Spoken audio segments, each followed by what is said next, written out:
Gini. Ya, kita sudah melalui proses rekaman ya. Baik, Ya, siap, selamat siap. pagi, selamat siang, selamat sore, dan selamat malam semuanya. Teman-teman semua, semua audiens peserta KCIF 2024 yang tercinta.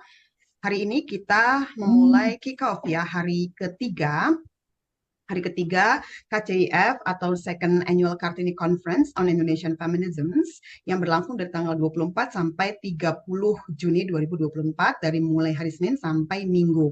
Hari ini adalah hari yang ketiga, hari Rabu 26 Juni 2024. Kita akan memulai dengan panel 314 dengan tema panel Agenda Feminisme dan Gerakan Perempuan Regional dari mulai 8.30 sampai 10.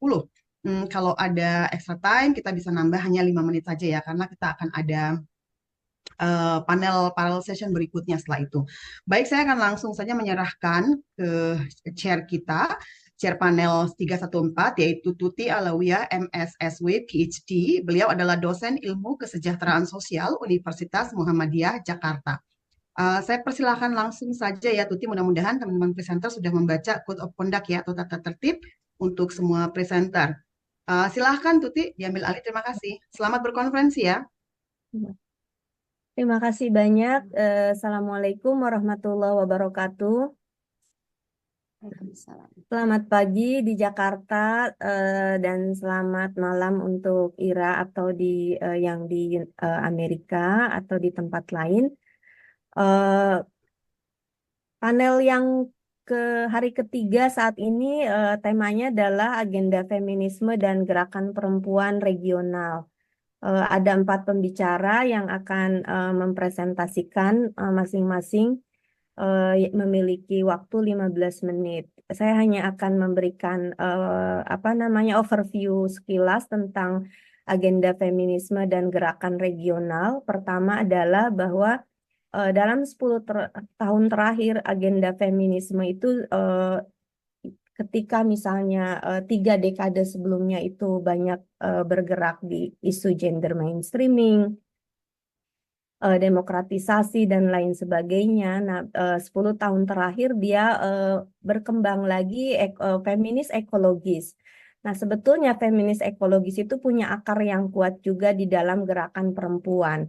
Tapi dengan seiring adanya gerakan perubahan iklim, pemanasan global yang itu banyak mempengaruhi funding-funding luar negeri yang memberikan dana-dana ke developing countries. Nah, itu juga mempengaruhi isu yang ada di gerakan perempuan.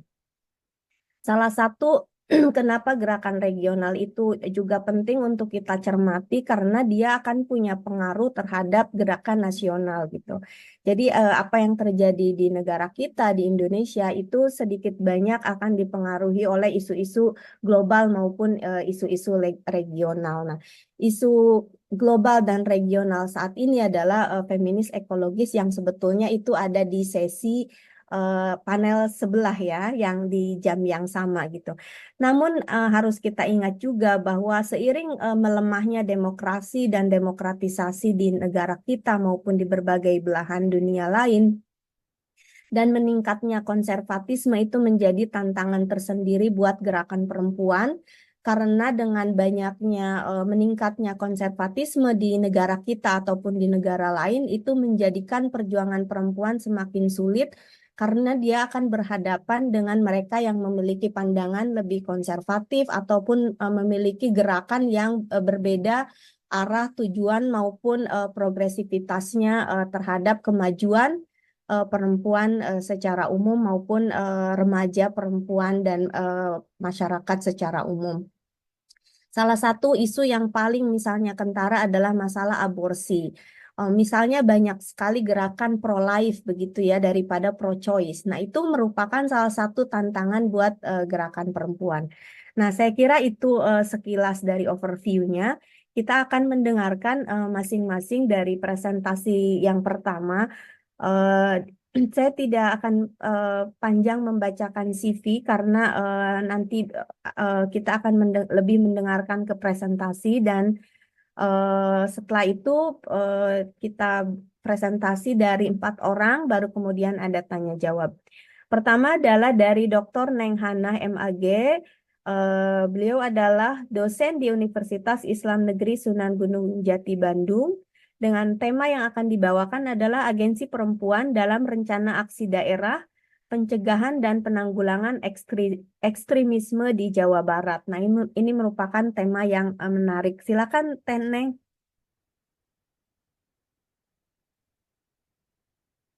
Baik, terima kasih Mbak Tuti Alawiyah. Ya, Assalamualaikum warahmatullahi wabarakatuh. Selamat pagi, Waalaikumsalam. selamat pagi, salam sejahtera buat kita semua. Pak, saya di sini baru jam 4:30 pagi ya, kalau di Mekah, dan terima kasih sudah nanti dibantu untuk menampilkan slide yang sudah saya buat. eh, Betul sekali, ini adalah judulnya, eh, makalah atau presentasi yang saya sampaikan adalah Agensi Perempuan dalam Rencana Aksi Daerah, Pencegahan dan Penanggulangan Ekstremisme RADPE Jawa Barat ya. Eh, Kemudian di sini ada beberapa latar belakang seperti yang tadi juga sudah disampaikan oleh Mbak Tuti dalam overview, bahwa bagaimana konservatisme ini meningkat di dunia, terutama juga di Indonesia, yang pada akhirnya juga mengakibatkan munculnya berbagai pemahaman yang radikal, yang ekstrim, ya, yang pada akhirnya mengarah pada tindak terorisme. Sehingga dalam 10 tahun terakhir kita berdasarkan riset dari data yang dihimpun oleh BNPT, misalkan oleh IPIC, kemudian juga oleh Densus 88, paling tidak ada 39 perempuan ini yang terlibat dalam aksi terorisme gitu. Dan di sini ada pergeseran peran perempuan dalam riset-riset yang diungkapkan dalam lingkar ekstremisme kekerasan yang mengarah pada tindak teroris ini, di mana yang awalnya perempuan itu hanya sebagai supporting, misalkan sebagai subjek di dalam domestik gitu ya, sebagai yang melahirkan jundullah, misalkan melahirkan kader-kader yang akan direkrut sebagai penerus pemahaman yang konservatif, yang radikal, akan tetapi nanti mulai dari 2014 ya, 2016 dengan ISIS misalkan ini bergeser perempuan menjadi subjek ya, meskipun dikatakan juga bukan subjek yang utama, masih shadow ya gitu. Sekaligus dia subjek, sekaligus dia objek sebenarnya. Nah, ini pergeseran perempuan dalam lingkar ekstremisme kekerasan ini juga perlihatkan bahwa ternyata memang perempuan ini memiliki potensi yang besar ya, dalam apakah secara negatif karena memberikan dampak yang merusak pada sebuah tatanan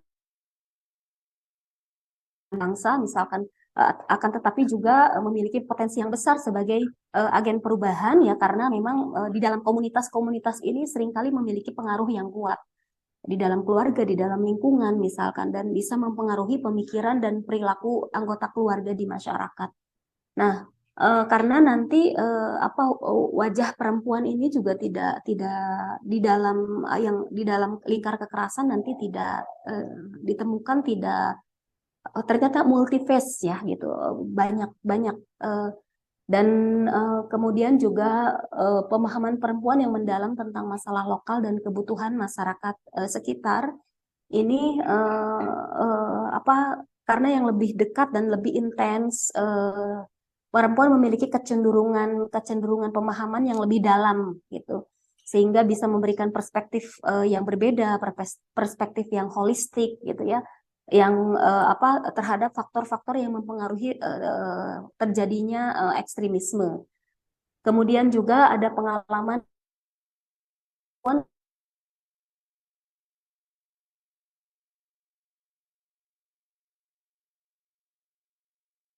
partisipasi dalam pencegahan dan penanggulangan ekstremisme. Bahkan riset dari PPIM menyebutkan bahwa bagaimana kalau melihat tingkat radikalisme, ternyata perempuan ini yang kalau di tingkat yang teenager ya, yang masih remaja, memang remaja perempuan memiliki kecenderungan radikal lebih tinggi. Akan tetapi kalau riset yang kepada perempuan penggerak komunitas itu ternyata lebih bisa karena pengalamannya sebagai saksi ya, sebagai korban dalam ekstremisme, malah mereka bisa bisa mempengaruhi masyarakat untuk mencegah ya. Kemudian juga perempuan memiliki kemampuan untuk membangun dialog dan toleransi. Ini perempuan seringkali memiliki kemampuan yang lebih baik, terutama dalam membangun dialog antar kelompok. Dan ini pula nanti di dalam riset ini akan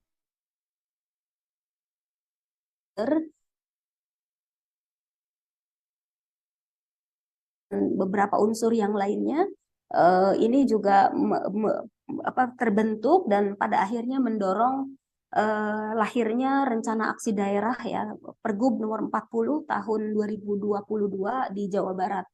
Kemudian juga ada pendekatan yang memang ini dari rencana aksi nasional PE nomor 7 tahun 2020 yang dikeluarkan 2021 ya, 2021. Jadi RADPE nomor 7 rencana aksi nasional. Rencana Aksi Nasional Pencegahan Ekstremisme nomor 7 tahun 2021 dikeluarkan pemerintah bulan Februari. Nah, ini memiliki pendekatan whole government approach and whole society approach. Bagaimana pencegahan dan penanggulangan ekstremisme ini tidak bisa dilakukan oleh pemerintah sendiri, melainkan harus multisektor gitu. Multisektor sehingga ini yang latar belakang ini yang akhirnya next slide-nya Mbak.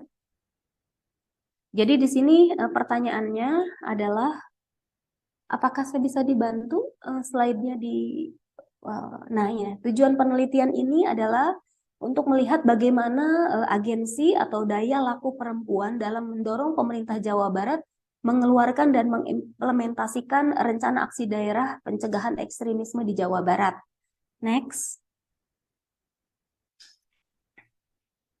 Ya, metodologi penelitian kualitatif dengan jenis riset aksi digunakan dalam penelitian ini. Peneliti sendiri terlibat aktif di dalam mengadvokasi rencana aksi daerah, mulai pembentukan forum multi stakeholder PCVA Preventing and Countering Violent Extremism sehingga terbentuk sampai juga dan teknik pengumpulan data ialah dengan cara wawancara ya, selain terlibat juga wawancara, observasi terlibat dalam proses advokasi kebijakan dan juga menggunakan matriks analisis gender untuk ekstremisme kekerasan atau MAGE yang digunakan untuk menganalisis agensi perempuan. Next. Di sini temuan penelitian yang pertama adalah perempuan yang terlibat di dalam RADPE Jawa Barat bukan merupakan entitas tunggal, multi-phase ya, dan ditemukan paling tidak ada 3 jenis perempuan yang terlibat di dalamnya. Yang pertama adalah yang lebih banyak yang saya wawancara itu dari 10 lembaga. Ini adalah perempuan pembela perdamaian yang menjadi pendamping dan pengadvokasi masyarakat sipil maupun masyarakat sipil. Yang kedua adalah OPD ya. OPD ini organisasi perangkat daerah ya. Organisasi perangkat daerah di sini ada 5 yang saya wawancara juga. Kalau perempuan yang menjadi aktivis perdamaian ini dari Peace Generation, dari Fatayat Jawa Barat, kemudian dari Koalisi Perempuan Indonesia, dari Jakarta Rub, dan satu lagi dari Sekolah Damai Indonesia.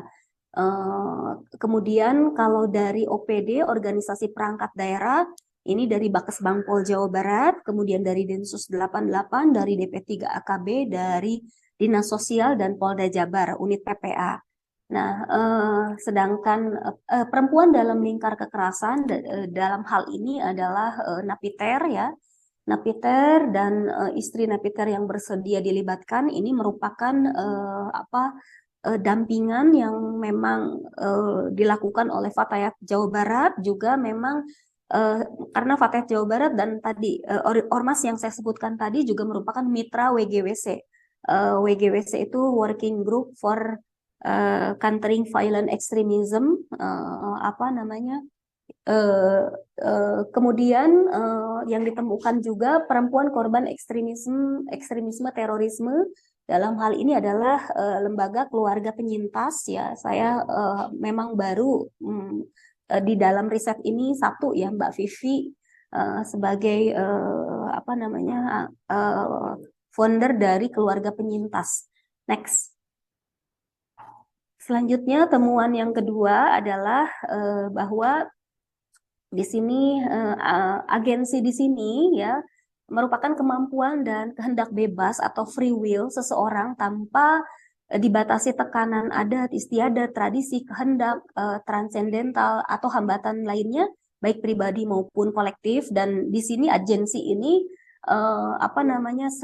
daya laku ini seringkali ya dihambat oleh struktur negara, ideologi, kultur dan lain sebagainya. Dan yang sangat menentukan untuk melihat akses gitu ya, akses, kontrol, partisipasi, kesadaran kritis dan kebutuhan perempuan. Jadi ini di dalam MAGE, matrik analisis gender ini di sini 5 ini yang dijadikan tools untuk melihat tadi ya ada 12 yang saya wawancara di dalam riset ini. Dan ternyata di sini akses kepada sumber daya untuk PCVA. Namun sebenarnya tadi ini juga nanti terungkap bagaimana untuk menentukan ini kita akan melihat yang disebut sebagai significant others. Significant others Waktunya ya. 3 menit lagi ya. 3 menit lagi. Oke, baik, Mbak. Mohon maaf, ini langsung saja ke temuan penelitian ketiga. Ini temuan penelitian ketiga ini Forum Multi Stakeholder PCVA Jawa Barat terbentuk di Juni 2020 dan pada akhirnya berhasil mengadvokasi untuk menindaklanjuti RAN PE dari pemerintah RI sehingga lahir Pergub Jabar nomor 40 tahun 2022 tentang RADPE Jawa Barat, di mana ada 5 bagian dalam RADPE Jawa Barat. Dan kami bersyukur bahwa di bagian yang ketiga itu adalah analisis gender. Jadi RADPE Jawa Barat ini kuat sekali dengan analisis gender dan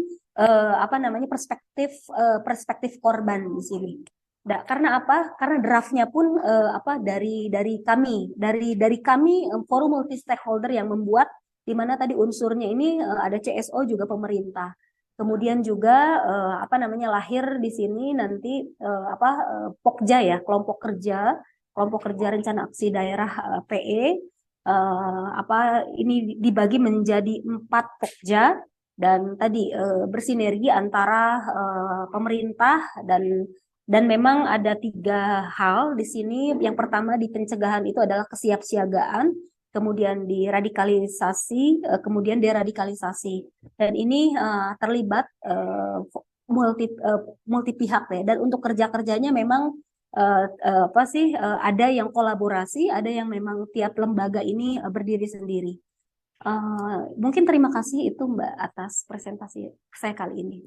Ya, Terima kasih. terima kasih Teneng.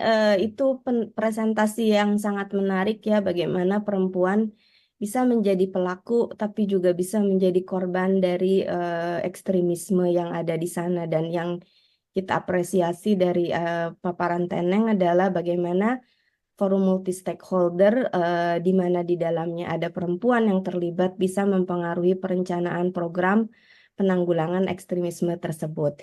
Nah, nanti kita akan lebih dalami lagi dalam sesi Q&A. Kita berlanjut kepada pemateri presenter kedua, Mbak Hanifa Paramita Siswanti dari Universitas Pajajaran. Dosen ya Mbak Hanifa? Enggak, Mbak, mahasiswa. Oke, Mahasiswa. mahasiswa, oh sorry, timernya yang bunyi. Eh, Terima kasih banyak Mbak Hanifa yang akan membahas tentang membangun demokrasi yang inklusif, stereotip pemberdayaan dan kontribusi perempuan di Jawa Barat. Nah, jadi kita masih di Jawa Barat, tapi isunya adalah bagaimana membangun sebuah demokrasi yang inklusif, karena ada banyak sekali elemen ya untuk membuat demokrasi yang inklusif. Salah satunya adalah keterlibatan perempuan. Silakan Teh Hanifah, presentasinya 15 menit, nanti 3 menit sebelumnya akan saya ingatkan untuk sesinya. Terima kasih. Terima kasih Mbak Tuti Alawiyah. Assalamualaikum, selamat pagi teman-teman. Saya Hanifah Paramita dari Universitas Pajajaran akan mempresentasikan pada KCF kali ini dengan demokrasi yang inklusif. Eh, Ya tadi ya. Nah, baik. Kemudian untuk yang pertama, kita langsung saja tentang latar belakang. Kenapa sih mengambil tema ini gitu ya? Karena kita tahu ya bahwa keterwakilan partisipasi politik perempuan tentunya ini menjadi fondasi yang penting dalam masyarakat yang inklusif dan berkeadilan gitu. Kalau di Jawa Barat sendiri, ini jumlah penduduk itu hampir 50 juta, 50 juta orang, dan jumlah perempuan dan laki-laki itu hampir setara. Jadi sehingga perempuan di parlemennya ini sangat berpengaruh, mengingat jumlah petugas di tengahnya gitu. Harusnya memiliki yang sama. Namun sayangnya Partai Indonesia khususnya Jawa Barat ini ternyata masih di bawah 30%. Artinya ada peningkatan dan belum terciptanya kondisi yang mengutamakan perempuan aktivitas politik. Ternyata ini banyak juga disebabkan gitu ya oleh faktor sosial budaya dan juga stereotip masyarakat gitu yang melekat kepada perempuan. Nah, ranah-ranah politik lokal seperti tingkat DPRD, kota kabupaten gitu ya, itu diharapkan bisa menjadi ruang kader politik perempuan untuk bisa mengekspresikannya dan juga sebagai wadah aktualisasi. Next, Mbak Ira. Baik, nah tujuannya pada kali ini studi saya ini untuk mengetahui tantangan dan peluang perempuan sejauh ini dalam dinamika politik lokal itu sejauh apa. Kemudian sejauh mana caleg-caleg perempuan di Jawa Barat ini punya akses yang setara dengan caleg laki-laki khususnya pada kontestasi pemilu lalu Februari caleg Pileg 2024. Next, Mbak. Nah, ini untuk metodologinya. Jadi kebetulan saya bekerja di TV Barat sebagai produser juga gitu. Jadi saya metodenya ini melakukan wawancara, tapi saya nggak ingin wawancara hanya doang yang tahu gitu. Jadi saya bikinkan programnya memang sudah ada, namanya program Ruang Demokrasi. Namun saya dalam 2 episode itu saya membuat wawancara gitu. Yang pertama dengan 2 caleg di sini dari Kabupaten Sumedang dan juga Pangandaran Jawa Barat yang ikut kontestasi pada lalu. Nah, pada episode berikutnya, episode yang pertama ini tentang evaluasi dan tantangan perempuan pada pemilu itu seperti apa. Kemudian yang berikutnya untuk episode berikutnya adalah perempuan dalam demokrasi ini seperti apa. Jadi kayak di collab gitu ya untuk 2 episode ini gitu, masih dengan tema yang sama. Pada episode yang kedua itu saya mengundang juga pendiri organisasi yang berbasis komunitas di bidang gender sama Ita Bandung, lalu juga ada akademisi dan pengamat sosial dari Unpad, ada Prof. Untung, juga Ibu Eva, sekretaris DP3 AKB Jawa Barat gitu. Jadi maksudnya kenapa program supaya masyarakat juga bisa nonton gitu. Baik, kemudian hasilnya seperti ini. Ini ada ini dari Ibu Ade yang dari caleg Pangandaran dan juga Ibu dari Sumedang gitu. Kalau Ibu Ade ini dia sudah kali ketiga untuk ikut kontestasi pemilu pada tahun ini. Kalau Ibu Heti itu sudah kali kedua, ya ini periode kedua gitu. Dan dari hasil diskusi gitu ya melalui program-program tadi itu ditemukan bahwa indeks pemberdayaan gender di Jawa Barat itu masih 20% dan itu menurut TP3B merupakan hasil yang uyuhan gitu ya kalau bahasa kita tuh jadi udah luar biasa gitu dan ternyata perempuan itu merasa minder itu masih mau maju kalau ada rasa insecure karena masih ada pikiran bahwa isu demokratis itu masih masalah publik perempuan itu kayak dikondisikan untuk udah kamu isu domestik aja ya, untuk konsentrasi seperti itu.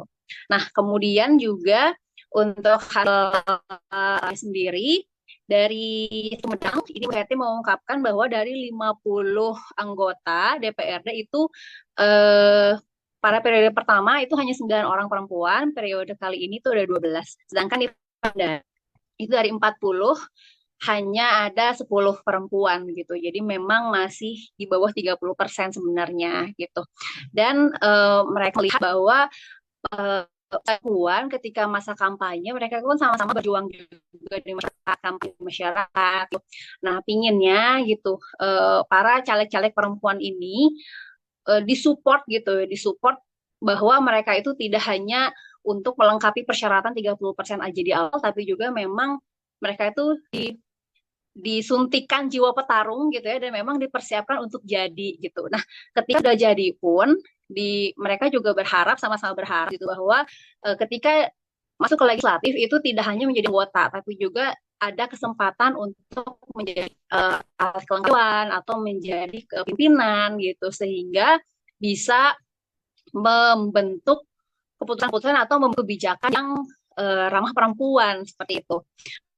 Kalau pengalaman dari Ibu Hetty sendiri diungkapkan bahwa pada periode pertama beliau menjadi anggota DPRD itu belum banyak hal bisa dia lakukan untuk memperjuangkan isu perempuan gitu. Kenapa? Karena terhambat dengan keputusan-keputusan yang harus kolektif gitu. Sedangkan dia anggota hanya bisa menyumbangkan pikirannya aja gitu. Sedangkan nanti keputusannya kan harus kolektif lagi gitu.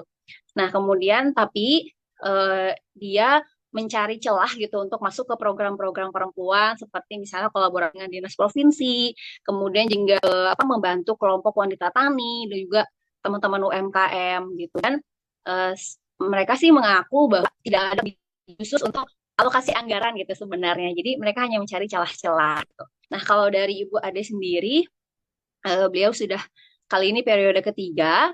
Nah, pada 2 periode sebelumnya dia memang tidak langsung bersinggungan dengan perempuan gitu. Beliau hanya bermitra kerjanya itu yang pertama itu di pariwisata, yang kedua itu di SPU gitu. Tapi sebagai perempuan dia tetap membuat program-program yang bisa dilihat dengan perempuan seperti itu. Nah, kalau untuk pembahasannya sendiri memang ternyata tantang ya dan juga kompleks kemudian beragam gitu. Karena masih ada stereotip gitu. Nah, untuk stereotip dan pandangan budaya yang anggap perempuan hanya untuk melengkapi aja gitu. Atau perempuan kayak kasarnya masih dipandang lemah gitu ya atau subordinat gitu. Jadi itu seperti hambatan utama aktif dalam politik. Bahkan yang sudah aktif dalam politik pun itu masih menemukan tantangan yang sama gitu. Nah, kalau dari DP3 sendiri, ini dari Bu Eva, beliau mengungkapkan bahwa sebenarnya penting loh legalitas dan kebijakan afirmasi gitu untuk meningkatkan partisipasi perempuan dalam politik gitu. Nah, yang anggap perempuan kompeten dalam politik itu ternyata mempengaruhi kepercayaan diri perempuan dan ternyata Nah, kalau berikutnya dari Mbak Resa sendiri, beliau memang mengakui juga bahwa aksesibilitas selama ini menjadi tantangan besar bagi perempuan. Gitu. Di luar sana, banyak juga perempuan yang nggak punya akses ke pendidikan politik dan informasi yang memadai. Akibatnya mereka pinggirkan dalam konstelasi demokrasi gitu ya. Penting sekali ini peran komunitas gitu ya, peran-peran NGO dan juga sebagainya untuk bisa kolaborasi memberikan akses dan pengetahuan tentang isu demokrasi terutama bagi perempuan dan juga kelompok marginal.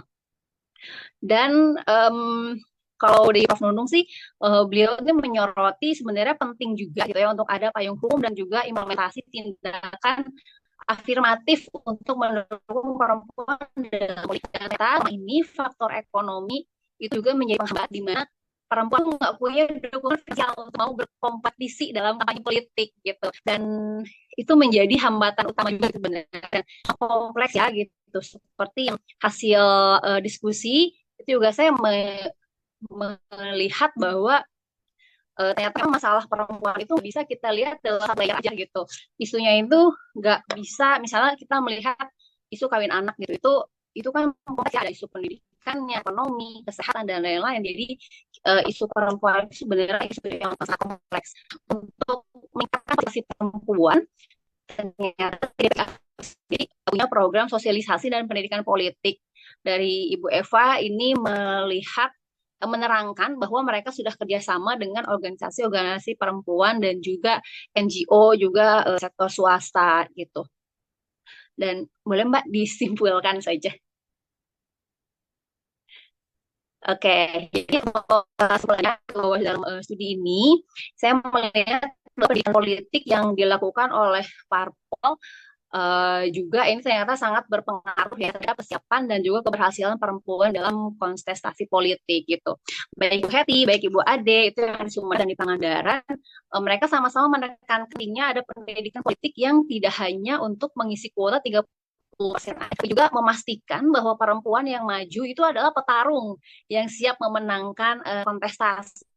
Dan tantangan juga ternyata adalah media sosial gitu ya, terutama melihat bahwa media sosial ini mampu ya memilih apalagi generasi muda, tapi mereka menghadapi tantangan hoax yang sering menyerang pribadi gitu ya, dan juga partai mereka gitu. Kalau kata Ibu Hetty, dia bilang kalau dalam politik, dalam media sosial itu kalau nggak dirujak, jadi ketika ada hoax, ketika ada kampanye hitam gitu, ketika mereka berkontestasi masih memilih untuk kasih gitu ya terhadap informasi, dan juga mereka membiarkan ya, cenderung yaudah membiarkan karena yang akan landai sendiri di pasca kontestasi, dan ternyata itu adalah benar gitu. Nah, kemudian berikutnya untuk membangun demokrasi yang inklusif tentunya ya penting juga bagi perempuan untuk dapat akses yang setara gitu ya dalam proses pengambilan keputusan. Dan dari caleg-caleg perempuan sendiri ini menyarankan ada regulasi khusus yang dibuat untuk memastikan perempuan punya peran signifikan di pasca kontestasi politik. Dan perempuan juga baik di masyarakat maupun di parpol itu sendiri harus terus didorong untuk bisa ngambil posisi-posisi yang penting gitu ya, misalnya dalam alat kelengkapan dewan, dan bukan hanya sekedar menjadi anggota biasa gitu. Dan next aja Mbak. Oke, jadi ini sarannya gitu ya dari hasil diskusi dan juga pembahasan. Jadi memang penelitian ini kan akhirnya melihat gitu bahwa membangun demokrasi inklusif di Jawa Barat itu perlu ada upaya sistematif dan juga terkoordinasi ya dari semua pihak, termasuk pemerintah, POL, NGO, kemudian komunitas, sehingga pendidikan politik, advokasi dan kebijakan afirmatif ini bisa terus dilakukan untuk mengubah konstruksi sosial yang sebenarnya menghambat ya partisipasi perempuan dalam politik gitu. Dan ini harus dilakukan supaya perempuan bisa kontribusi secara penuh dalam pembangunan demokrasi yang lebih inklusif dan juga berkeadilan. Dan ini beberapa rekomendasi kebijakan yang untuk bisa lagi ya Mbak. Ya, siap. Jadi harus ada perubahan budaya politik dalam parpol itu sendiri gitu, bahwa perempuan itu yang disiapkan itu memang siap maju untuk menang, bukan sekedar hanya memenuhi persyaratan administratif. Kemudian juga pemberdayaan perempuan ketika di legislatif sendiri gitu ya, nantinya harus ada prioritas anggaran gitu untuk hal ini gitu, dan pemberdayaan perempuan juga bisa dilakukan melalui pendekatan partai ya, dan pendekatan pendidikan dan juga memaksimalkan peran-peran sayap partai. Kemudian setelah jadi ini caleg-caleg perempuan, para calon pemimpin perempuan, nantinya setelah memenangkan kontestasi, mereka juga harus diberi akses dan kesempatan yang setara gitu, support yang sama sebagai pimpinan supaya mereka bisa supaya hal tersebut bisa menjadi ruang ekspresi mereka dalam menentukan kebijakan yang adil dan juga inklusif kepada perempuan. Next, Mbak. Oke, terima kasih. Itu saja presentasi dari saya. Lebih kurangnya mohon maaf. Wassalamualaikum warahmatullahi wabarakatuh. Selamat pagi. Waalaikumsalam warahmatullahi wabarakatuh. Terima kasih ya, Teh Hanifa. Mohon maaf saya agak batuk-batuk. Atas presentasinya yang sangat menarik terkait dengan keterlibatan perempuan dalam partai politik dan demokrasi di Jawa Barat. Yang saya kira menarik untuk di-highlight adalah bahwa perempuan ketika maju menjadi calon legislatif atau terlibat dalam apa namanya pertarungan politik itu tadi yang paling menonjol adalah adanya stereotip bahwa perempuan itu lebih lemah, tidak terlalu kuat, bukan jiwa politisi yang tangguh mungkin ya, jadi stereotip semacam itu. Nah, tantangannya adalah bagaimana agar perempuan yang tadi disampaikan Teh Hanifah tidak hanya memenuhi kuota, tapi juga menjadi memberi pengaruh kehadiran dia, memberi pengaruh di dalam kontestasi politik yang ada di daerah ataupun di level nasional misalnya. Mungkin pertanyaan besarnya yang nanti mungkin kita bahas lebih mendalam adalah bagaimana perempuan, para politisi perempuan ini menghadapi kebijakan di dalam partainya sendiri. Karena seringkali dia harus disetir oleh kebijakan partai yang lebih besar dari dia gitu. Kalau enggak dia apa tuh namanya bisa dikucilkan mungkin atau disingkirkan. Nah, saya kira itu ya paparan menarik dari Teh Hanifah untuk kita bahas lebih lanjut. Nah, kita beralih ke presenter ketiga yaitu ini Mas Alberta ya. Mas Saya Alberta laki-laki kan ya? Oh, sorry perempuan. Ya, Maaf ya Mbak Alberta nggak Prabari. apa-apa ya. Mahasiswa pasca sarjana. Nanti kalau saya salah tolong kenalkan sendiri ya.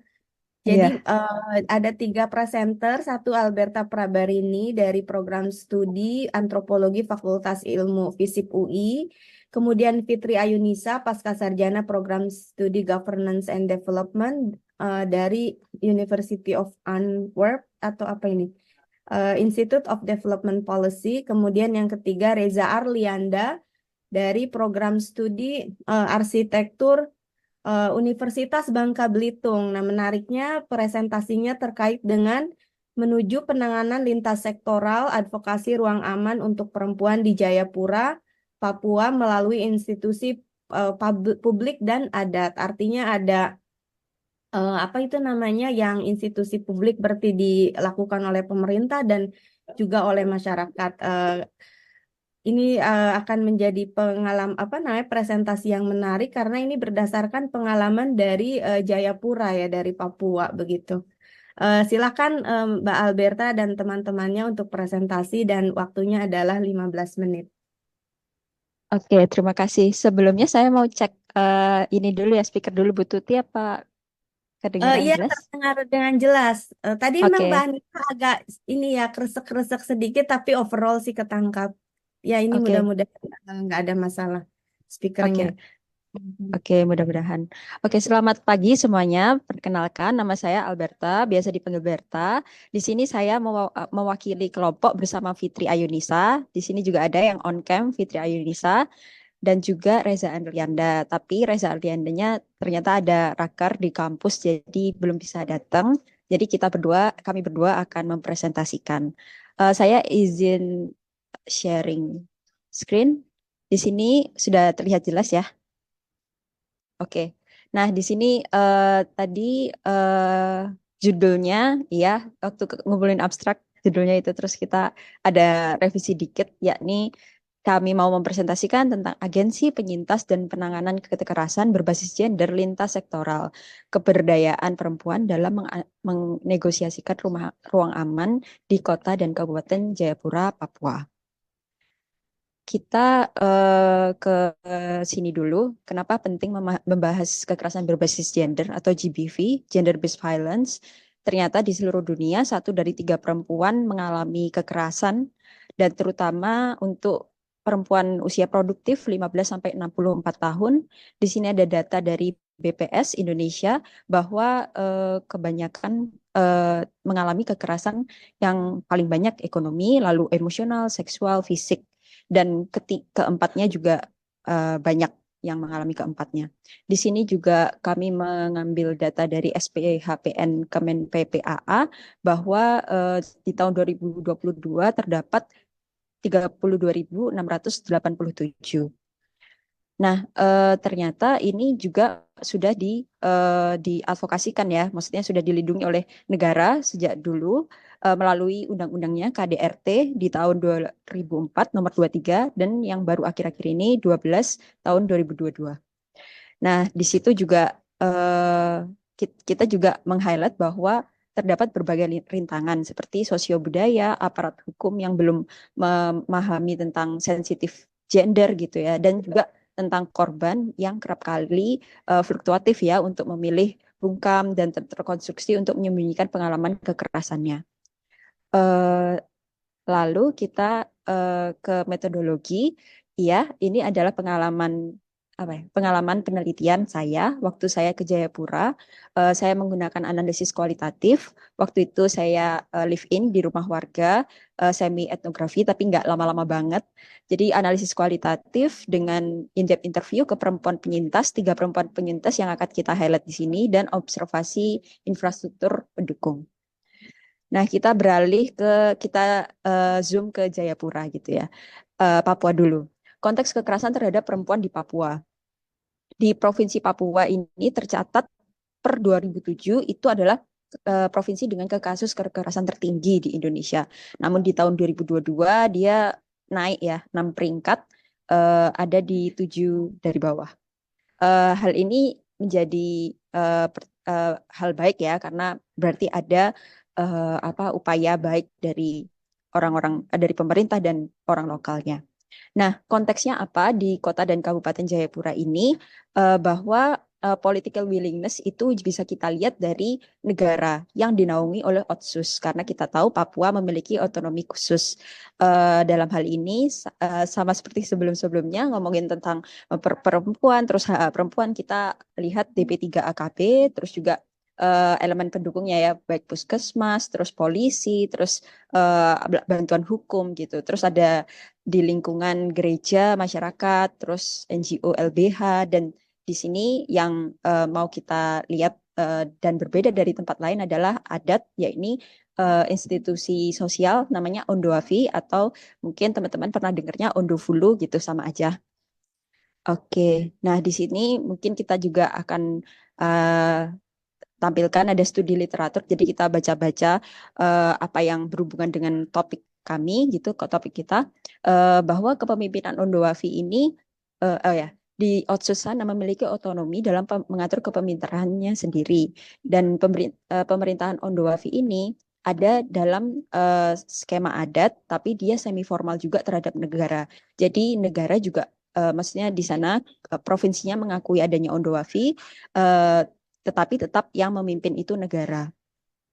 Nah, Ondoafi ini juga adalah memiliki peran gitu ya. Masalah sosial, pembangunan masyarakat itu pasti tidak bisa lepas dari Ondoafi. Makanya Ondoafi ini sebenarnya mesra juga ya hubungannya sama pemerintah di sana.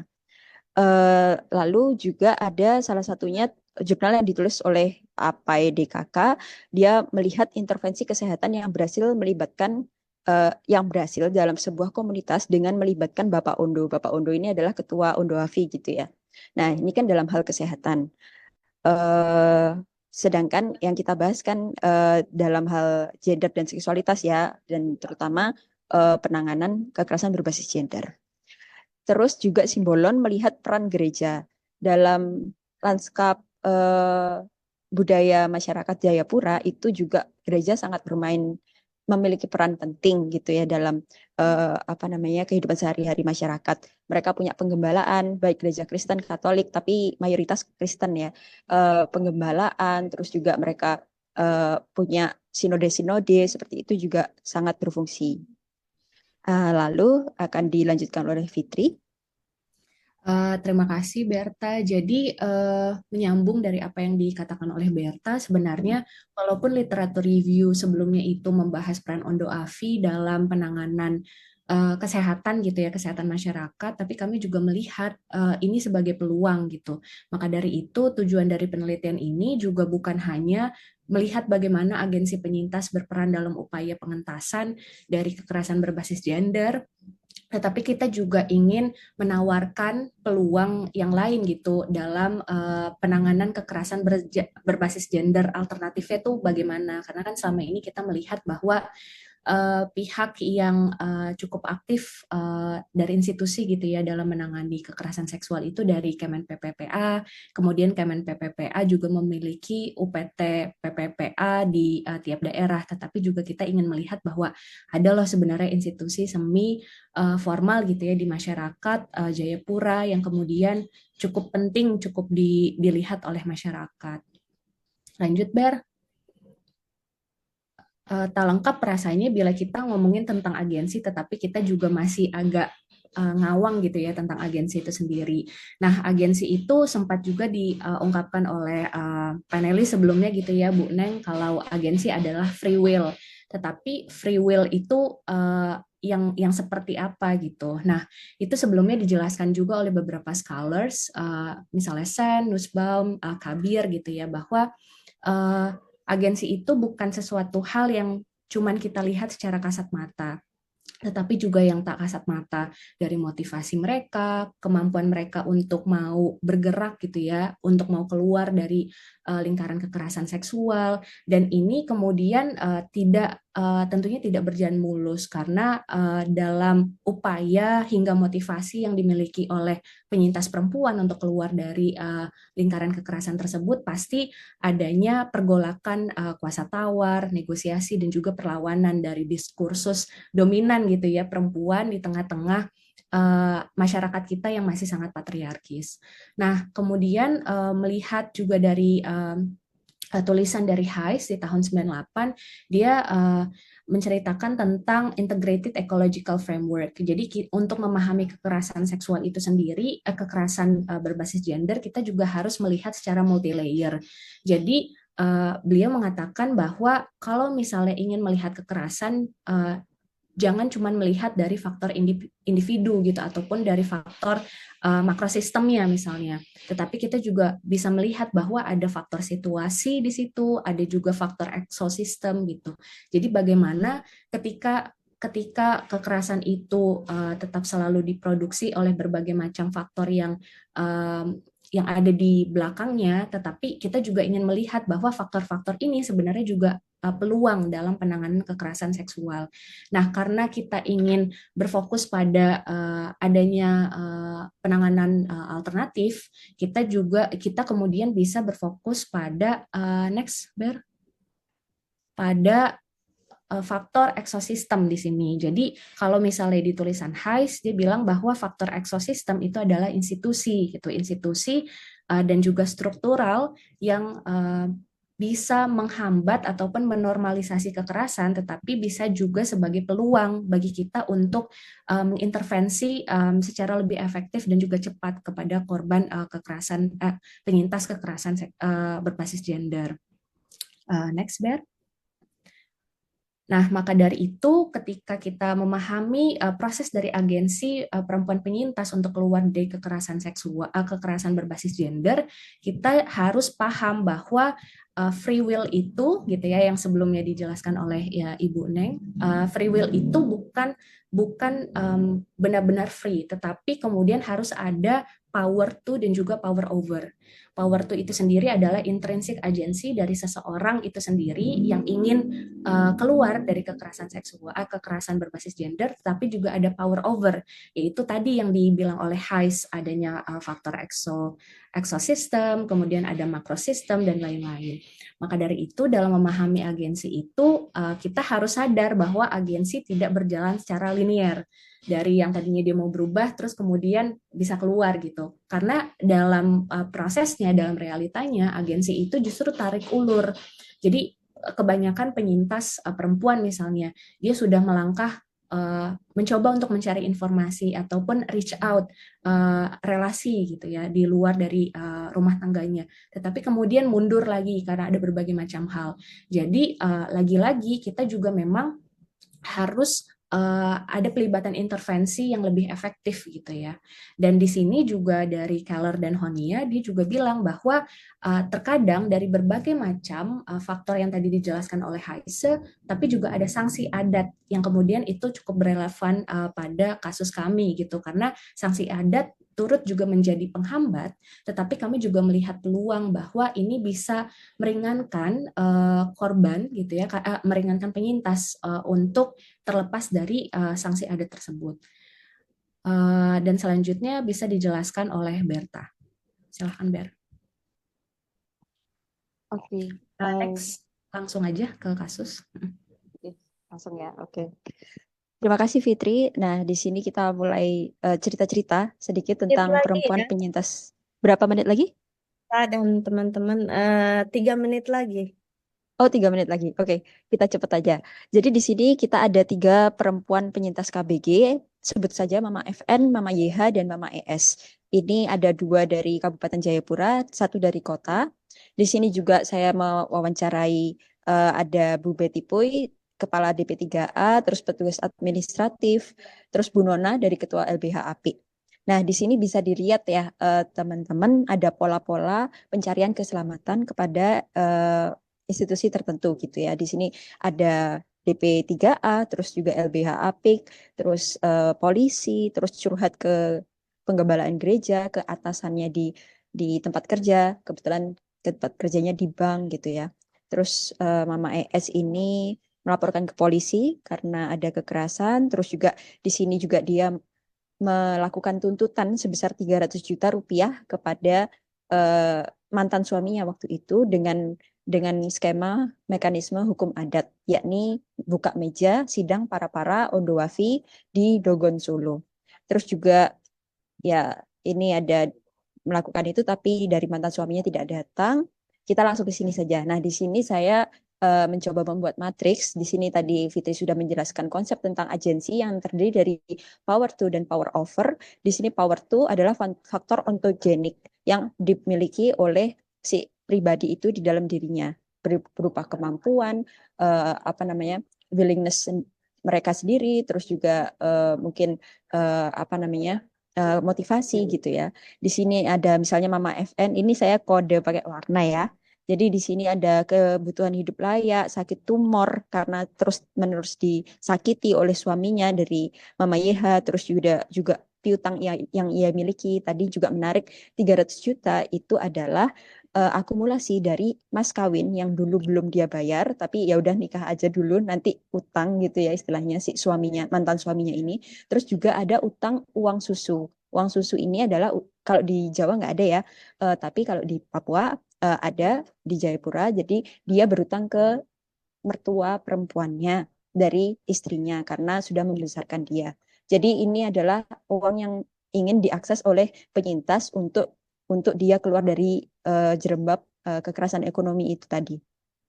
Lalu power over di sini bisa dibaca juga, tapi saya akan meng-highlight dari GP3A sudah memiliki apa namanya, inisiatif untuk menghubungkan ke orang-orang seperti LBH, terus juga kepolisian dan juga rumah sakit gitu ya. Terus juga ada akses on Doavi tadi seperti yang disebut oleh Fitri, ekosistem on Doavi ini hukum adat ini bisa jadi threat, bisa jadi Nah, opportunity. Threatnya di mana? ini habis Karena ya, teman-teman. habis ya. Iya, habis 15 Oke, menit. Mau disimpulkan aja. disimpulkan aja ya.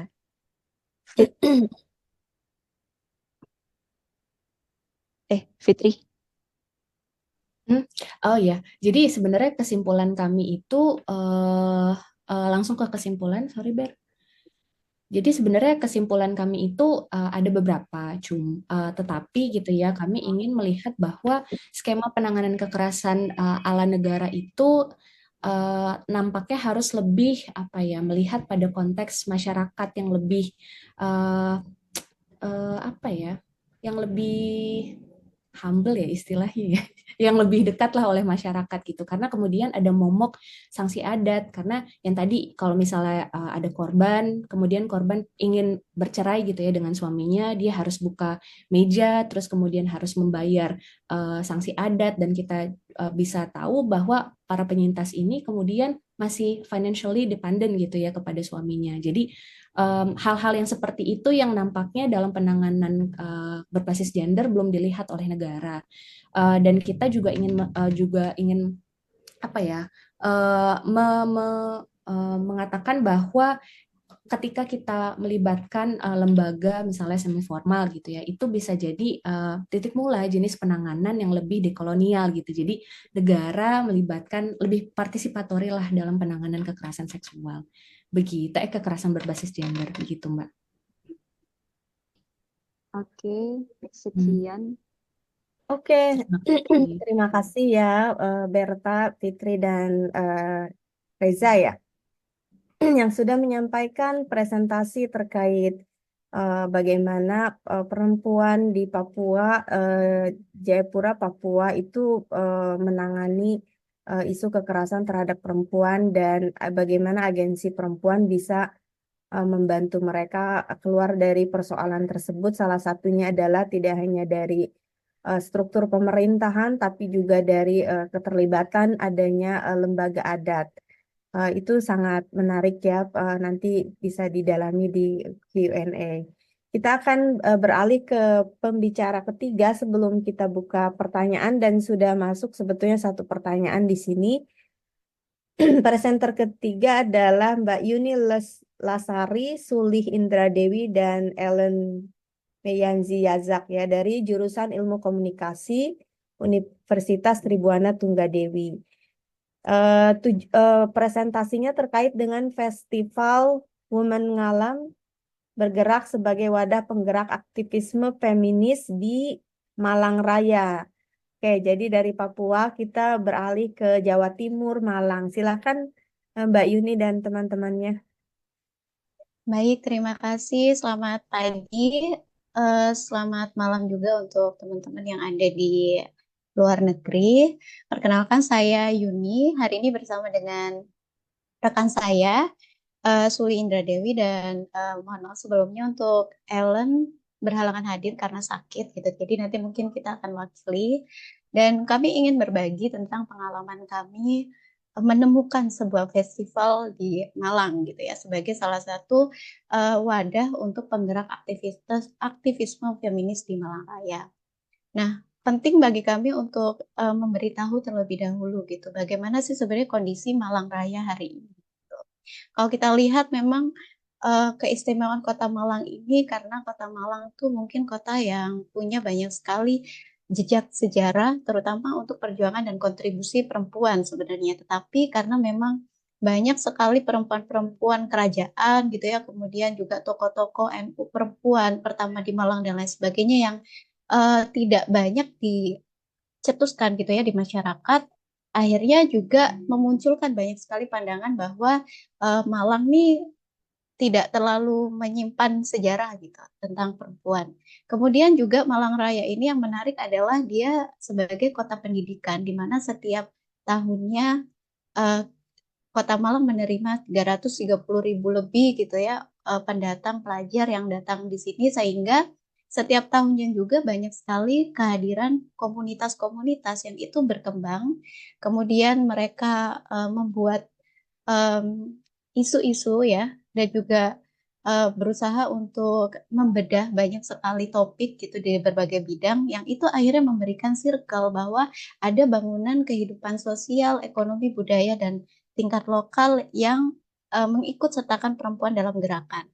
Nah, tapi sayangnya memang selama pandemi kegiatan komunitas itu terpaksa dilakukan secara online, bahkan juga banyak sekali yang mati gitu. Dan efek dari pandemi ini juga berdampak bagi sosial, terutama juga bagi tingkatan perempuan itu sendiri di ranah komunitas. Dan kemarin di bulan Maret kami menemukan satu festival Women Ngalam yang menawarkan beragam rangkaian acara yang pro gender. Nah, kenapa komunitas ini menarik atau kegiatan ini menarik bagi kami? Karena kegiatan ini tuh kegiatan pertama yang diadakan setelah lama sekali kita tidak pernah mendengar ada kegiatan yang pro gender di Kota Malang, yang itu berakar dari komunitas akar rumput. Jadi kalau misalnya bicara tentang komunitas akar rumput juga banyak sekali laki-laki yang terlibat dalam kegiatan ini. Nah, melalui studi kasus, kami mencoba untuk menggali lebih dalam. Saya juga ikut masuk ke dalamnya karena saya ditunjuk untuk menjadi pembicara dalam kegiatan ini. Kemudian juga secara berkelanjutan sampai hari ini juga festival ini kemudian menghadirkan satu wadah komunitas bernama Women Ngalam.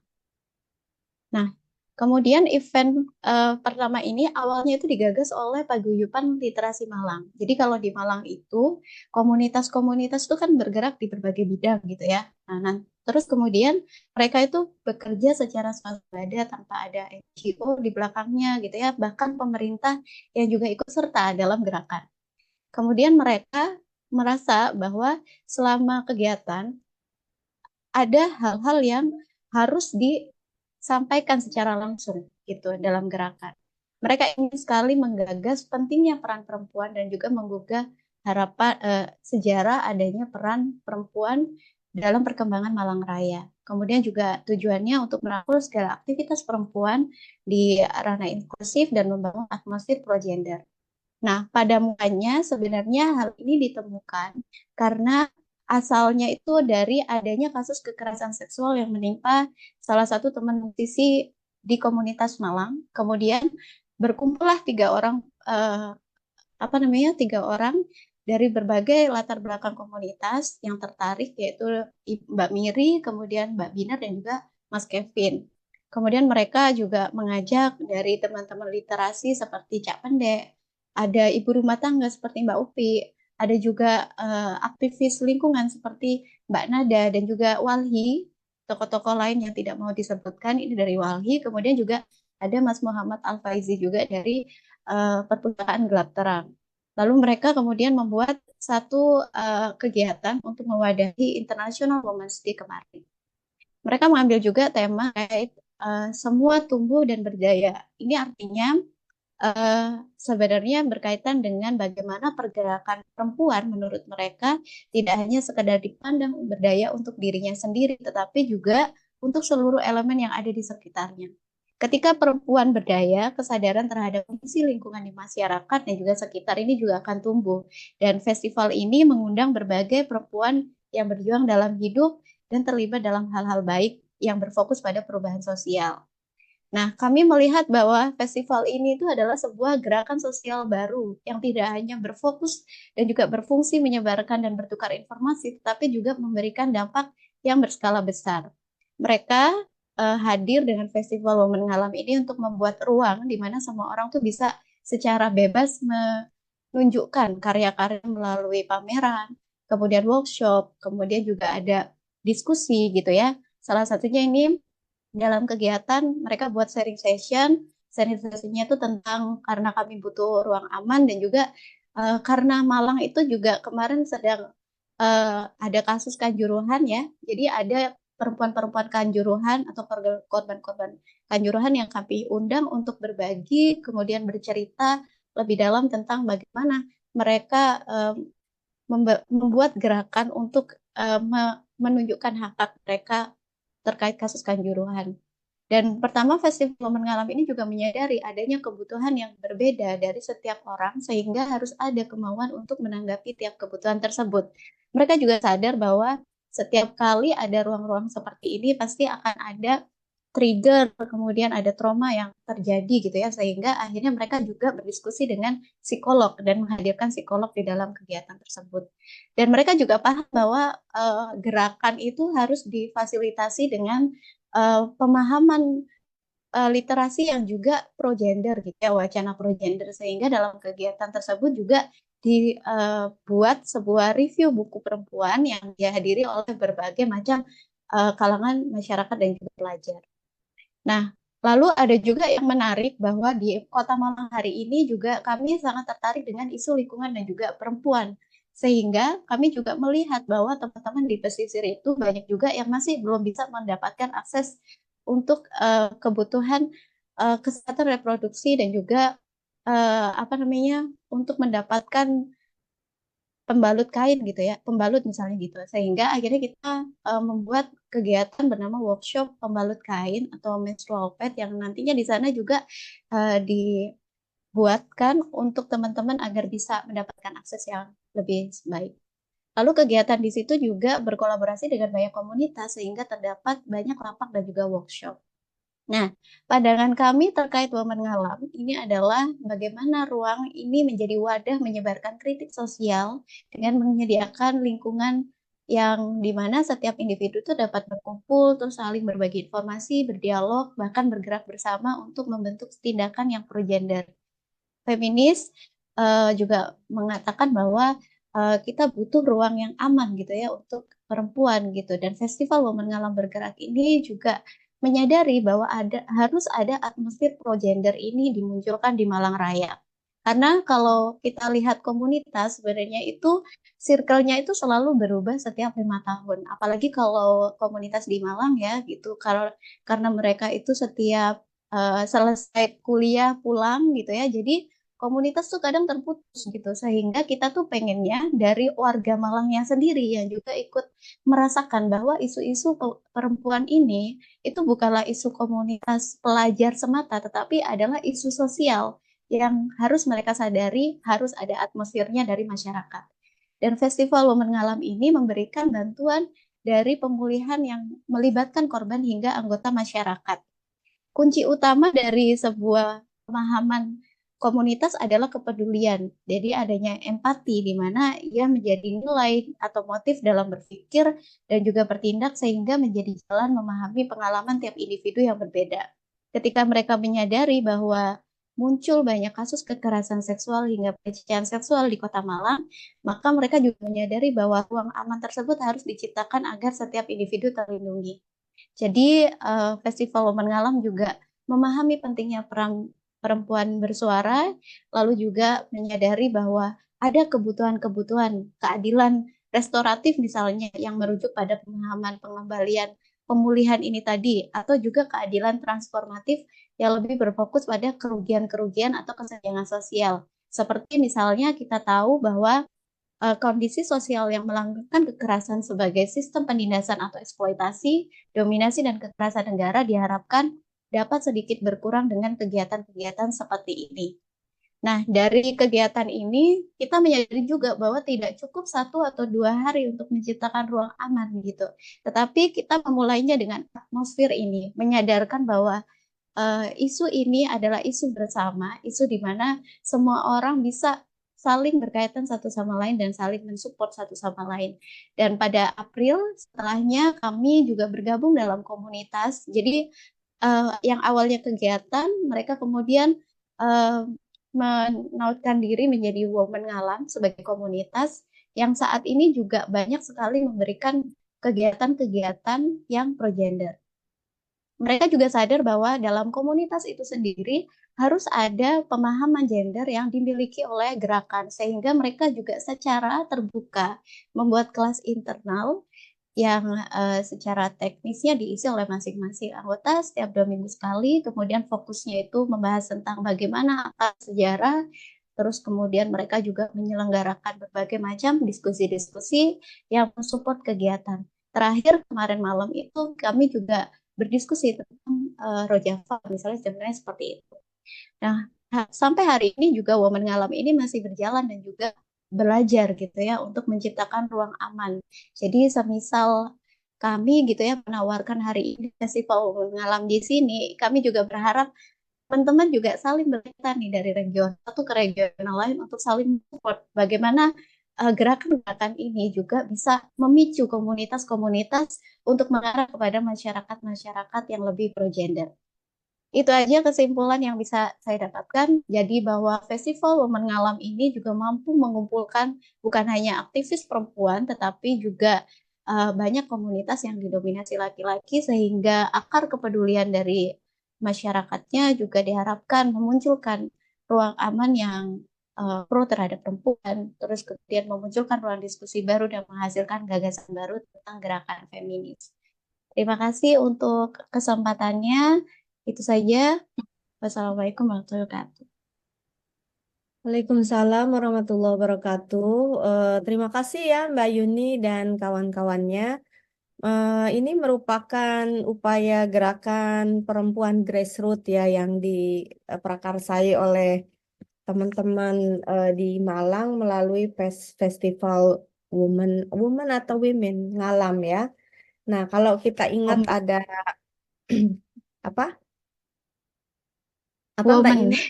Women gitu ya, woman Kak. Women. Oke, Women Ngalam. Nah, kalau kita ingat ada apa itu namanya adagium personal is political gitu ya. Nah, itu sebetulnya apa-apa yang tadi sifatnya personal seperti kejadian Kanjuruhan itu juga ada level personalnya dan lain-lain gitu ya. Ada kekerasan itu tapi bisa dibawa ke ruang publik sehingga bisa menjadi diskursus di masyarakat kita. Nah, itu yang dimaksud dengan personal is political begitu ya.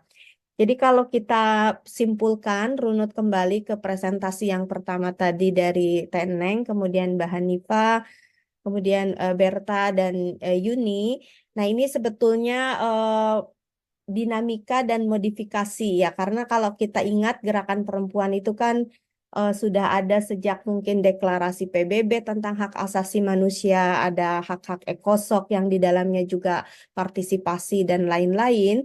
Nah, tapi kemudian di tahun 1995 ada apa itu konferensi Violence Against Women di Beijing yang kemudian itu menjadi penelur gitu ya atau menjadi trigger lahirnya gerakan-gerakan perempuan di berbagai belahan dunia termasuk di Indonesia. Nah, hari ini 30 tahun sejak deklarasi Beijing di tahun 1995 kita melihat sudah munculnya gerakan-gerakan lokal atau grassroots yang itu murni dari gerakan perempuan dan dari masyarakat lokal gitu, tidak diembel-embeli oleh funding atau mungkin apa itu dana-dana atau sponsor dari luar, tapi itu murni dari gerakan sosial yang karena keprihatinan terhadap problematika sosial dan ketidakadilan gender yang ada di sekitar kita. Jadi saya sangat mengapresiasi yang dilakukan oleh teman-teman Malang tersebut ya.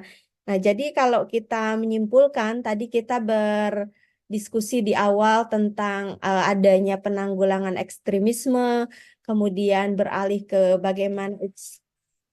bagaimana isu demokratisasi dan keterlibatan perempuan di Jawa Barat. Dan kemudian kita berdiskusi tentang agensi perempuan ya ketika itu terkait dengan persoalan kekerasan dan mencari ruang aman bagi perempuan dan bagaimana gerakan perempuan bisa eh, ada dan bisa eksis gitu ya di dalam komunitas kita seperti yang disampaikan oleh presentasi dari Malang tersebut. Nah, menurut saya ini sebetulnya sebuah dinamika yang menarik tentang gerakan perempuan di masyarakat kita. Nah, ada 3 penanya yang di Q&A ini ya. Saya bacakan aja ya, Mbak Ira ya. Tapi saya sudah baca, jadi saya ambil kesimpulannya aja. Penanya pertama, tapi di sini anonymous ya. Kalau misalnya mau raise hand juga boleh ya, atau mau menambahkan. Jadi pertanyaannya adalah untuk untuk pertanyaan dari Mbak kepada Mbak Hanifah intinya, dan Teh Neng juga ya.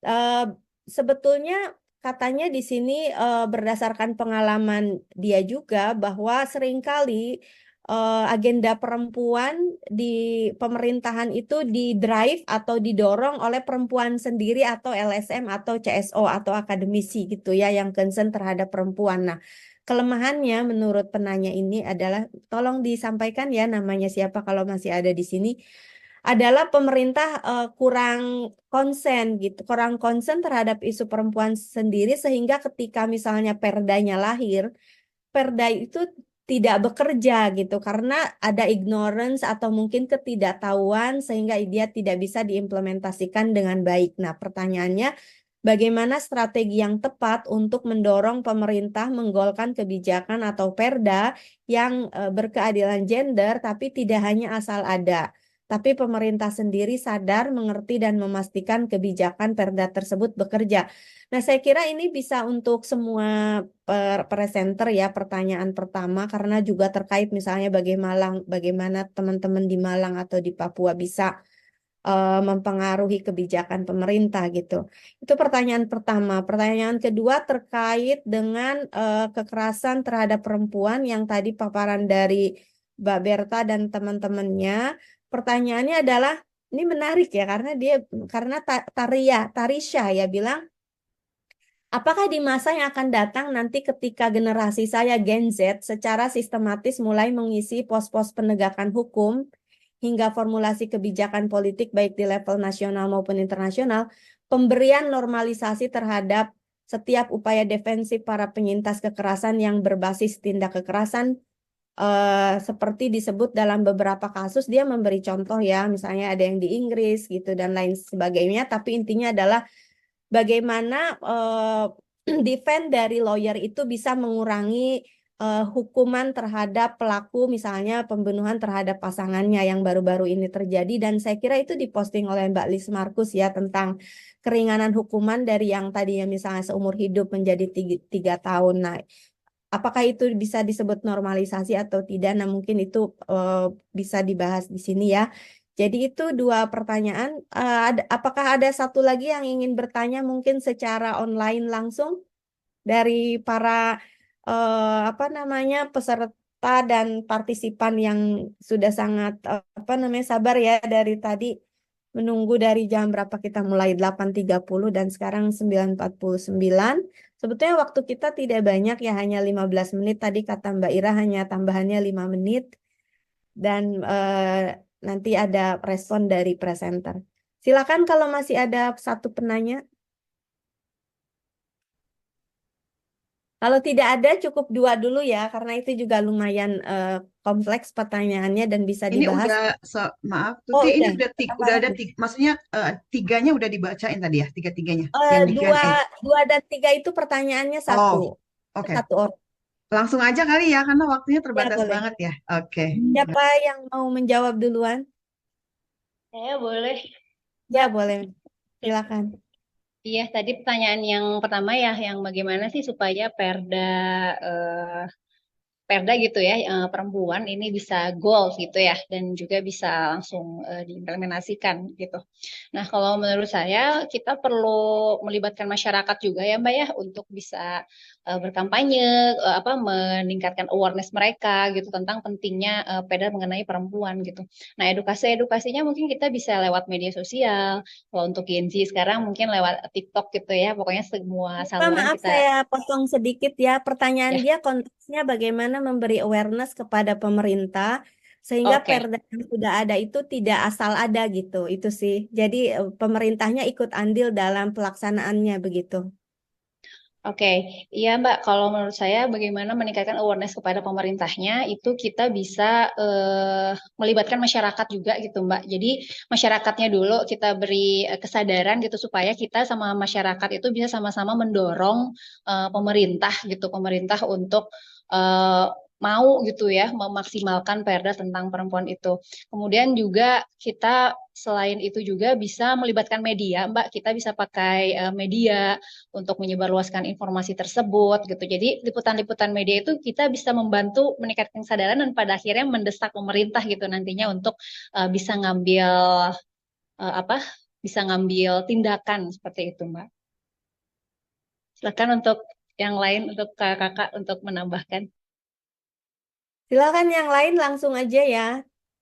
Oke, kalau dari Kota Malang sendiri, dari apa yang terjadi dan pengalaman pribadi gitu ya, bahwa kebanyakan kalau pemerintah itu pasti hal-hal baik sih sebenarnya yang akan mereka terima gitu. Ada beberapa kali kami mengajak teman-teman pemerintah untuk bergabung dalam diskusi, tetapi kadang menemukan jalan buntu gitu. Jadi mungkin strategi yang tepat untuk mendorong pemerintah yang saat ini juga sedang kami gali di Malang itu adalah melibatkan akademisi. Ketika akademisi itu bergabung di dalam komunitas, maka juga akan ada transfer knowledge gitu ya. Jadi komunitas yang berakar dari teman-teman grassroots yang mungkin backgroundnya tidak banyak yang S1 gitu ya, atau mungkin yang tahu tentang gerakan, mereka akan lebih paham tentang gerakan dan bagaimana strategi untuk mengembangkan gerakan.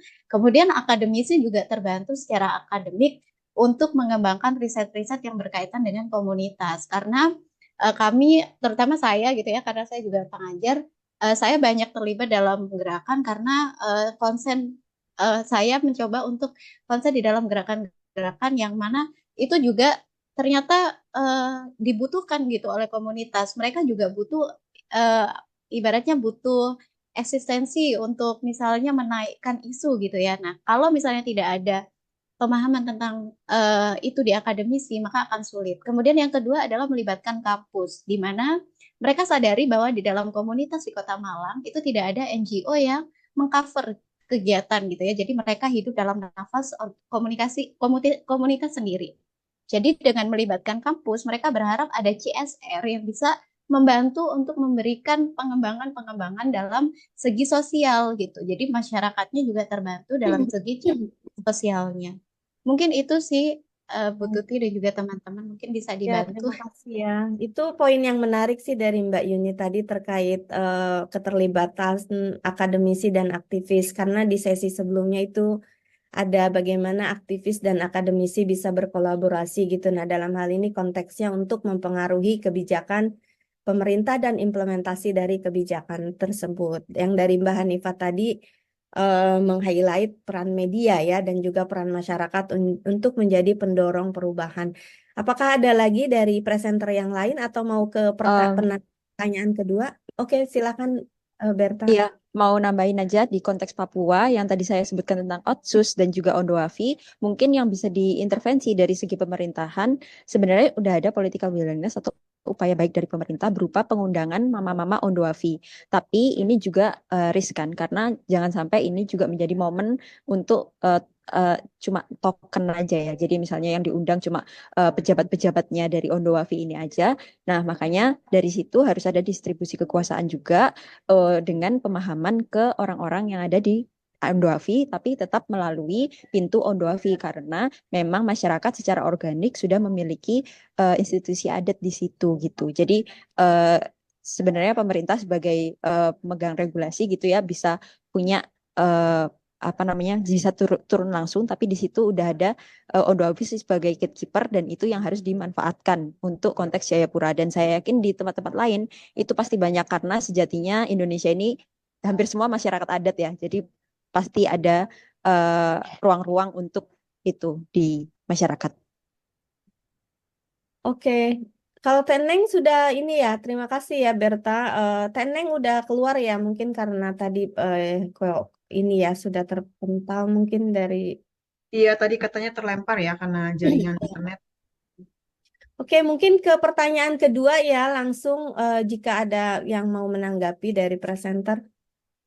Aku Mbak mohon izin. Jadi yang kedua itu sebenarnya kurang begitu relevan ya untuk kasus kami karena kasus kami kan memang mendalami tentang masyarakat adat dan juga bagaimana peran Ondoafi di situ. Cuman kalau misalnya boleh berbagi pendapat gitu ya, lagi-lagi kita merujuk pada integrated ecological framework-nya si HICE gitu. Kalau misalnya pun nanti malah makin banyak gitu untuk menormalisasi misalnya pelaku kemudian diringankan, justru lagi-lagi itu pendekatannya harus secara ekosistem dan juga makrosistem menurutku. Karena salah satu yang menghambat sebenarnya penyintas perempuan untuk bisa melapor karena mistrust dari institusi justice kita sendiri.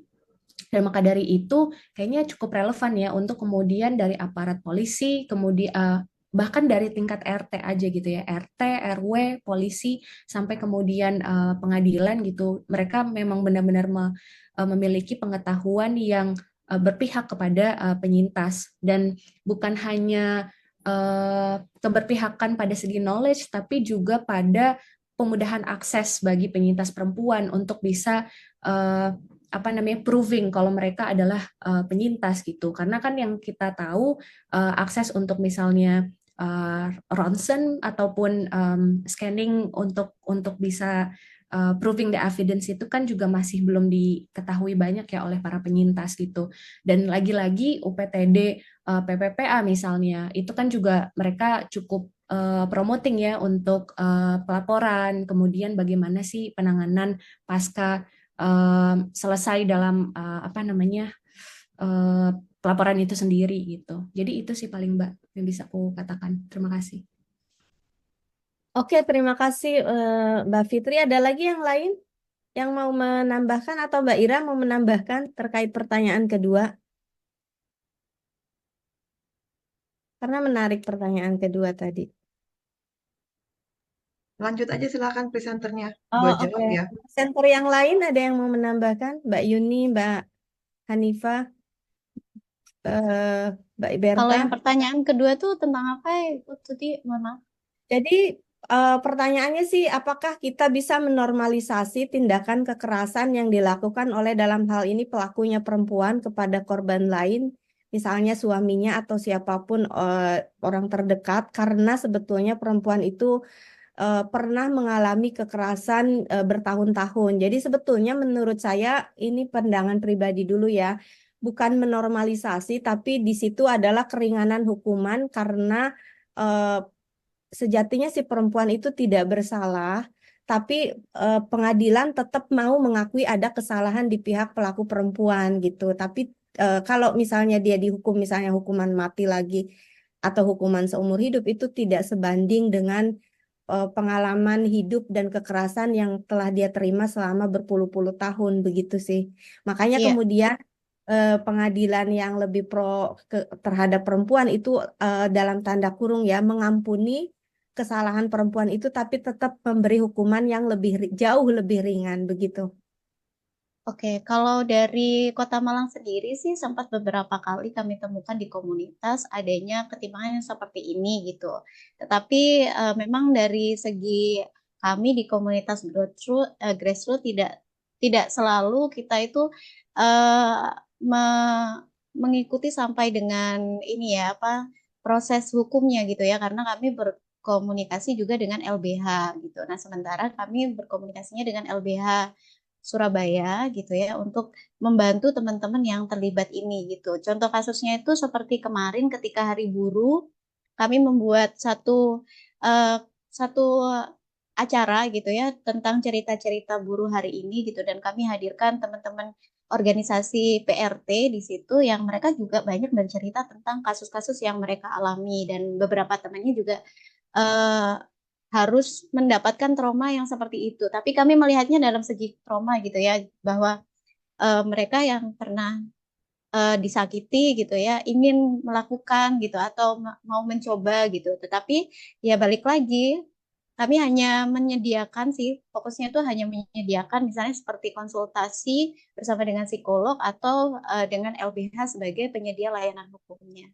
Begitu.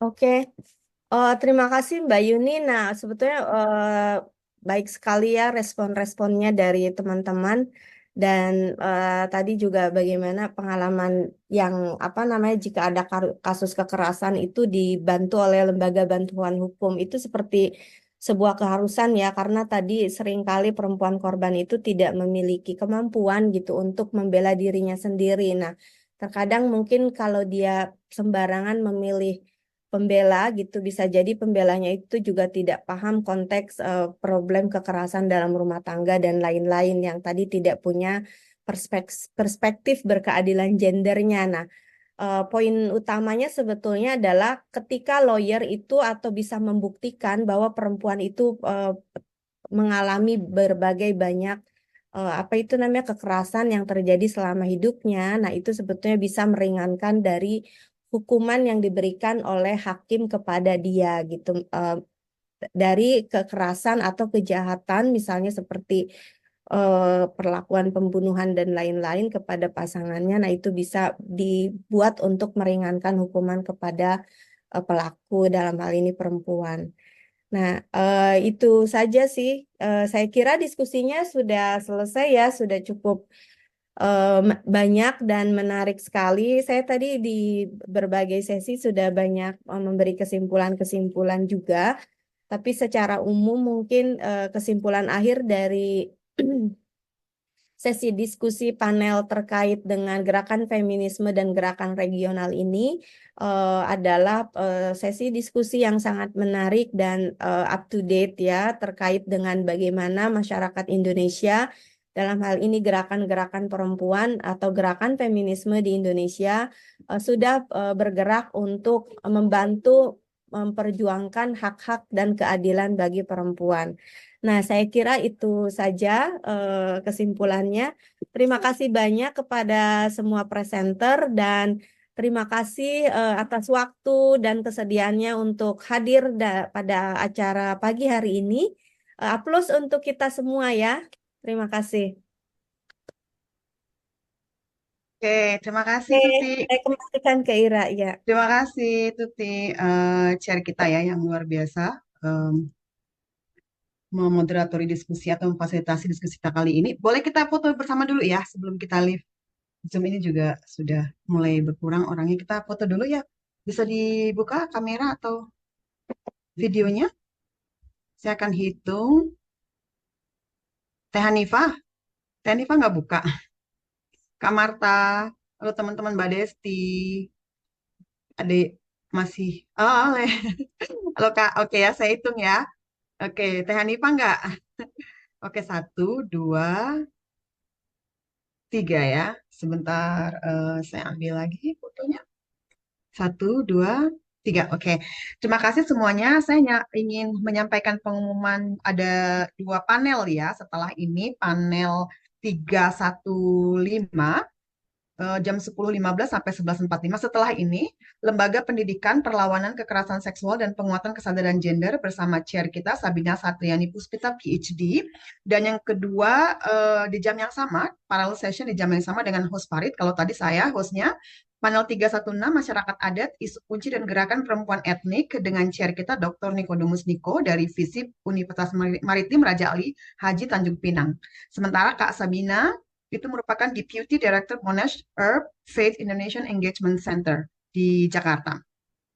Itu saja dari saya. Terima kasih sekali lagi Tuti dan teman-teman presenter dan juga semua attendees dari KCF 2024. Sampai ketemu nanti dan malam jangan lupa ya akan ada diskusi buku ya, diskusi buku hasil dari KCIF tahun lalu yang kemudian kita terbitkan, kita edit dan terbitkan menjadi sebuah buku, bukan proceeding tapi buku, dan buku itu sudah diluncurkan 21 April dan sudah diskusikan sebenarnya pada saat itu, tapi akan kita diskusikan lagi nanti malam waktu Indonesia ya.